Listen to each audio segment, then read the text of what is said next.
So both Joel and Poya is 2-1 at this point. So they didn't sweep their respective draft pods, but still a long way to go during the day. So 2-1 is in no way something that you would be ashamed of. Yeah, to scoff at even at this point. Also, the cutoff for playing day 2 is at 6-4. So both of these players have a couple of losses to give. Even if they lose 3 more games, they're still in it. So yeah, exactly. It's a long tournament with 16 rounds total. So all about it is to reach the top 8 on Sunday. Yeah, 16 rounds and then top 8. Players have presented their decks to the opponent and are rolling for high roll, and it seems like Joel will be going first. Yes. Unless he chooses to play last. Seems unlikely. That would be very, very surprising to me. Yeah, in my unprofessional opinion. So we just got some deck lists here now, and Poya seems to be playing the black-white. No, wait, he's on Mono Black Devotion. Yeah, Mono Black Devotion with the Grey Merchants and the Underworld connections, like just grinding out card advantage in every turn of the game. But in a big upset, which we will see here fairly soon, is that Yule isn't actually playing it's the deck that he was playing on the Pro Tour and also has been streaming a lot since. He's actually playing a green Devotion deck with a couple of a sweet blue splash for Cyclonic Rift. Yeah, so we're. It's going to be interesting to see him play out this year. Yeah, are we looking at perhaps a little metagaming from Joel streaming his Dark Skies? I wouldn't put it past him. No. He leads off with a Scry and leaves it on top. Yeah. Which I suspect that we will see many of these during the day, at least in the standard, with Scry lands from Theros. It's a very, very potent turn 1 play. Yes. Just to try and set up the next few rounds with the mana and also the scrying. Yeah, and both fixing your mana and being able to possibly throw away some jungle. Yeah, exactly. And I think that the Scrylands are better in Poya's deck, which is kind of more of a late game deck than in Joel's deck. It seems a little bit more on the aggressive side, so to speak. Yeah. The Voyaging said that gets sacrificed to a Devour Flesh, which I definitely think is a smart play on Poya's side. Trying to slow down Joel here is important, so he can't really give Joel an inch here. If he gets a foothold with some creatures, he can get out of range quickly with the monsters. Yeah, and we have a turn 3 Underworld Connections and Mutavaults for Poya. Yeah. Joel shuffles his cards. So is it Scryland number 3 now, or is he looking to get the Nile out? There's throws down an Nylea and a Nykthos Shrine to the Gods. Not very potent right now, but there's plenty potential. It looked like a Garruk in his hand. Yeah. So unless there's a hero's downfall from Poya, then he might get into trouble fairly quickly, since Garruk is very powerful. Yeah. The Control X doesn't have a very good way of attacking the Planeswalker, apart from like their heavy hitters like Desecration Demon here. Yeah. And here comes the Colossus, the Reach. So I'm thinking that he won't be sacrificing this to tap down the demon. No. Next turn, most likely there will be a Doomblade or some form of removal for the Colossus here. Poya draws an extra card from Underworld Connections, goes down to 19, and I believe that Joel is at 21 from the life gain from. No, he's a 20. Paid 2 for the breeding pool. Oh, and okay. then gained 2 from. So he was holding double Garruk and the third Skyland. So one of the Garruks gets fault seized here from Poya. Poya going down to 17. Yeah, it's a Doomblade in Poya's hand. Also looks like a Grey Merchant and another. So he's gonna fire off the Doomblade. Yeah. So he can't get Doomblade get in for 6. Yeah, get the devotion of the Colossus, so he can't play the Garruk next turn. He didn't draw an on-tap land, so No. and even if he had, I'm not sure that he would have played the Garruk. Now with an emissary in play, though, there's still he has some more things that he can do. Yeah. So if he plays the Garruk next turn, it also turns on the Nylea, turning it into a creature. But this is exactly where Poya's deck wants to be. The Nylea doesn't really do anything against Poya at this point. No, since he's not really looking to block, and he can hinder Nylea from actually turning onto a creature fairly easily. By just keeping the removal on the correct creatures here. Yeah. And just killing off the emissary is probably not going to be an issue. No.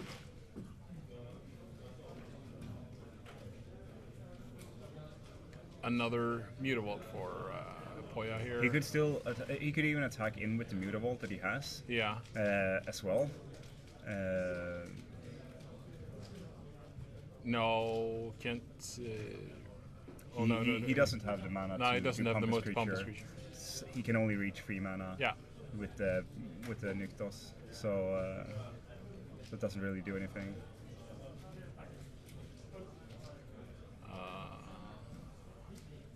Joel is pointing to the Desecration Demon, so maybe. Yeah, there we go. No blocks. Yoli's just gonna take this. He can't really.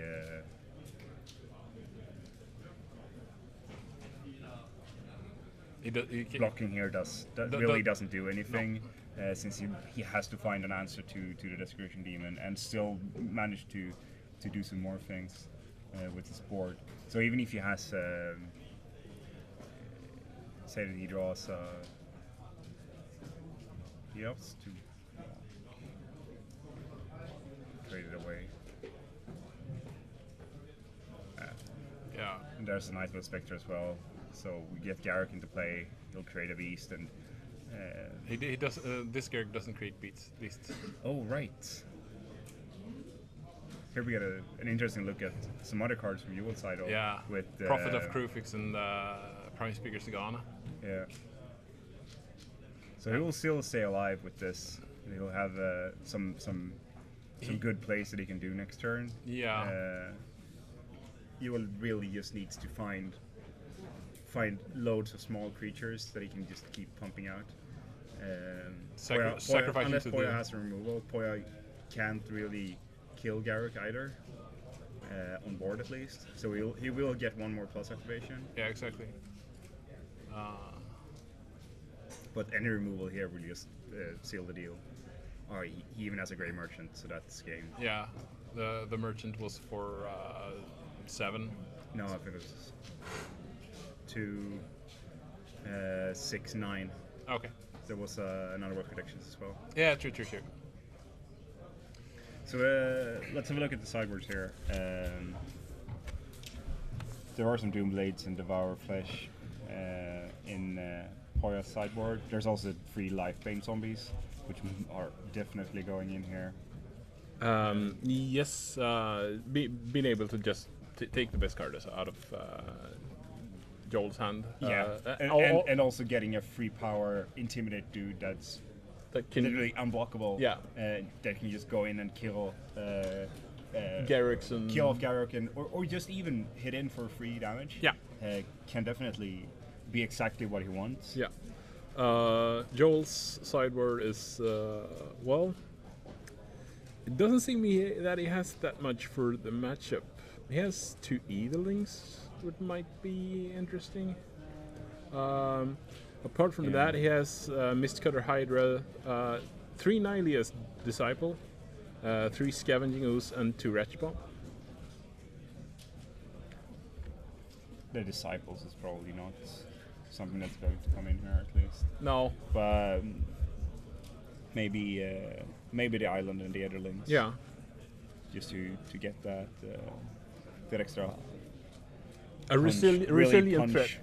That he would need to get this game over. Yeah.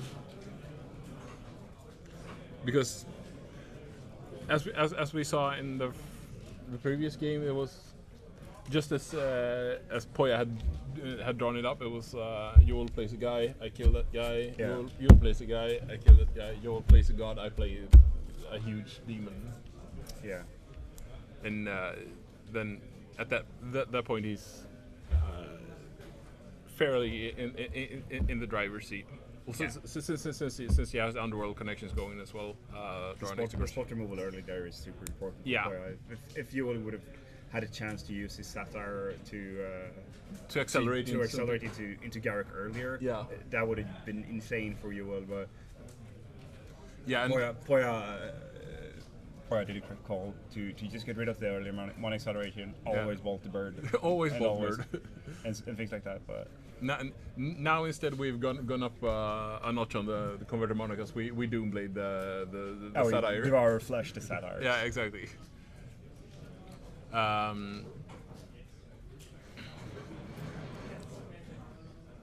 See if we can. Do you think it's possible he would even bring in the Poya has Parafreak as cure in the sideboard as well? I'm not sure. Looking at what we saw or what he saw from Joel's deck, if he is as surprised as we are, yeah. Maybe he has been playing a bit with Joel. Yeah. I saw them talking yesterday, and so they might have played it against each other earlier. Yeah. That it didn't really look like Joel would have more than 4-pack of Mystics and 4-pack of Satires to get the early mana acceleration. Yeah. Other than that, what is the important cards that Joel really wants to have stick out there? We did see the Burning Tree Emissary, which might be worth it to kill off just to get the devotion out of there, both for Nylea and for Nykthos. Yeah, and well, you might be well. If you bring in the Farrakis cure, yeah, I think you run the risk of becoming in a certain fashion removal flooded. Like, yes. That could actually happen. Definitely, if you can see that Ewell is running a full 4 of the Garruk Colored Beast. Yeah. And if Poya doesn't have an answer for that via Hero's Downfall or an actual creature that can go in and hit on it, yeah, then it doesn't matter how the many removal doesn't matter if that he has it. Exactly. It's not going to do anything that he kills off a guy a turn or something. That when you will draws 3 creatures a turn. Plus creatures a turn. Yeah.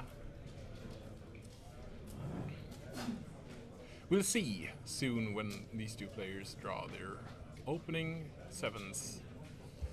Here in round 4 of the standard portion. Interesting to see the Prophet of Kufix as well. Yeah, I really love that card. Like, the amount of extra value you get out of just being able to untap it with it once, it's scary. Yeah. Especially with Garruk to keep refilling your hand. Exactly. So you can just keep pumping out whatever dudes you have, especially in this matches where there's no fear at all for a sweeper of any kind. Yeah.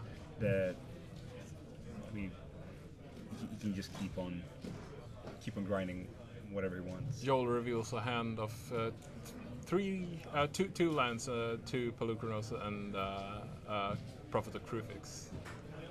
Isn't it 3 lands? Yeah, it's 3 lands, right? Yeah. Yeah, it's two forests and And the Nykthos. yeah.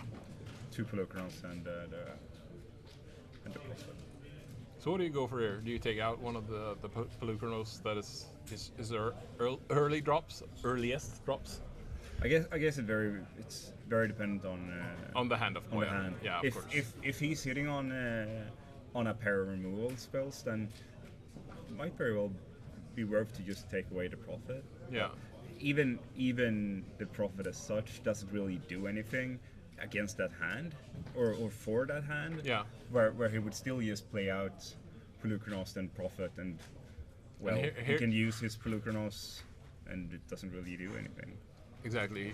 I get on top my lands. Okay, fine. You still don't have anything to Yeah, play. exactly. And here comes Pack Rat And a Lifebane Song. and Life Bane Now we're talking Yeah. And Pelucranos number 2 and we see that Joel is only drawn. drawn two more lands. It's, Yeah, one one more of them. land, One of so- them was the breeding pool, and the other one was the forest there. So it doesn't really do anything for Joel's progression here. He has found himself a Caryatid. Yeah.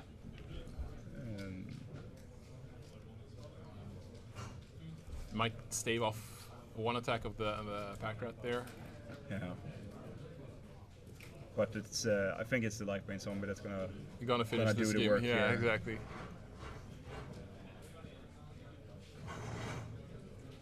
You take 3. Poya says Joel goes down to.